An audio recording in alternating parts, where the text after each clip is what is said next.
Photo Getty. After the Republican-majority FCC voted Thursday morning to repeal the net neutrality rules adopted in 2015, Democrats in Congress mobilized quickly to introduce legislation that could, with enough support, reverse the outcome. The Congressional Review Act (CRA) empowers Congress to use a resolution of disapproval to overturn rules passed by federal agencies, and to pass it only requires a simple majority in both the House and Senate. In other words, it may still be possible to prevent the rules enforcing net neutrality from being dismantled, without enduring a year-long legal battle in U.S. Court of Appeals. Introducing the CRA legislation also means that lawmakers can force their colleagues in Congress to choose a side, giving voters a chance to learn once and for all where their elected representatives stand on the issue of net neutrality. Sen. Brian Schatz, Democrat of Hawaii, is co-sponsoring the Senate bill, alongside Sens. Ed Markey and Ron Wyden, among many others. A House bill is also in the works, co-sponsored by several Democrats including Rep. Mike Doyle, ranking member of the Subcommittee on Communications and Technology. Thursday afternoon, Gizmodo caught up with Sen. Schatz after the FCC's open meeting was over to get his take on the vote and what lies ahead. This interview was edited for length and clarity. Gizmodo, tell us your initial thoughts about the FCC vote today. Sen. Brian Schatz, well, this is a direct result of us losing an election, and I think it's really important for those of us who care about net neutrality to mobilize for 2018. It's important and good to email the Federal Communications Commission, and it's important and good to educate your friends via social media about what is happening. But in a representative democracy, the way to get policy changes is through elections. We need a generation of net neutrality voters. People now really understand what's at stake, and we need to translate millions of comments to the FCC into millions of votes in the midterm. Democrats in Congress are mobilizing to combat the FCC using a CRA bill. Do you intend to support the Senate version, and what do you think it will take to overturn the FCC's decision? Schatz, yes, I am co-sponsoring the CRA. But in a Republican Congress, it'll be a heavy whip. I think we should do it anyway because I think it's important for every voter to know where their elected representatives stand on this question. But we have to mobilize for elections. That is the only thing that strikes fear in the hearts of members of Congress. Not just angry constituents tweeting at them, but angry constituents organizing against them in the next election because the free and open internet is at stake. That's what we have to do next as a movement. We've done a good job of educating each other. We've done a good job of mobilizing against the FCC.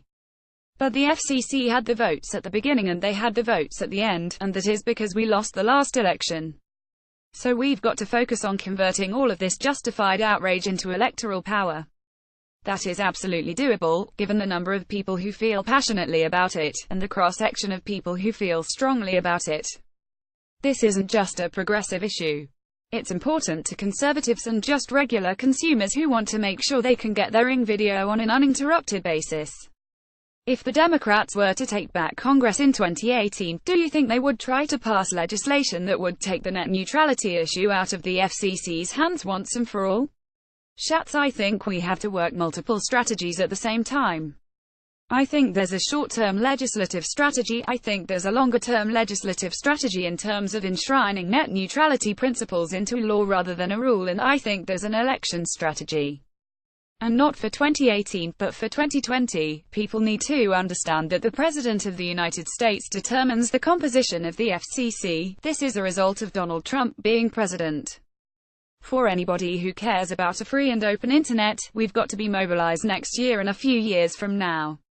Do you think President Trump knows anything about net neutrality? Is it the FCC driving this agenda, or Republicans in Congress, or is this coming straight from the White House? Schatz, you know, it's hard for me to know. But this has been Republican orthodoxy for a while, and even though it benefits conservative organizers and thinkers, it was still associated with Barack Obama. And I think on that basis alone, Republicans who know better have been opposed to it. There's been a lot of controversy around the FCC's public comment system, and in particular, millions of fake comments apparently bearing the names and addresses of Americans without their consent. New York's Attorney General, Eric Schneiderman, has even accused Chairman Pai of obstructing an investigation into the fraudulent comments. Now that the vote is over, do you think this still warrants an investigation? Schatz, I think they have not explained what happened, and they have an obligation to not just explain what happened but to ensure that it doesn't happen again. I can't speak to what New York Attorney General Schneiderman or others are doing, except to say that this undermines public confidence in the process, and their job is to sort out the fraudulent comments from the legitimate ones. They haven't done a good job of that yet. On this issue, I feel like they need to do more explaining of what they're up to and take it seriously. Separate and apart from the battle over net neutrality, they just have an obligation. If a federal agency's comment system was essentially subjected to a cyber attack, they have to explain what happened and how that may or may not have influenced their decision-making and how they're going to prevent it from happening in the future. I don't know if you saw, but Gizmodo published a video last week, which showed Chairman Pai and a Verizon executive performed in a skit about installing a Verizon puppet as head of the FCC. Do you think it was appropriate for Pai to be in a video like that?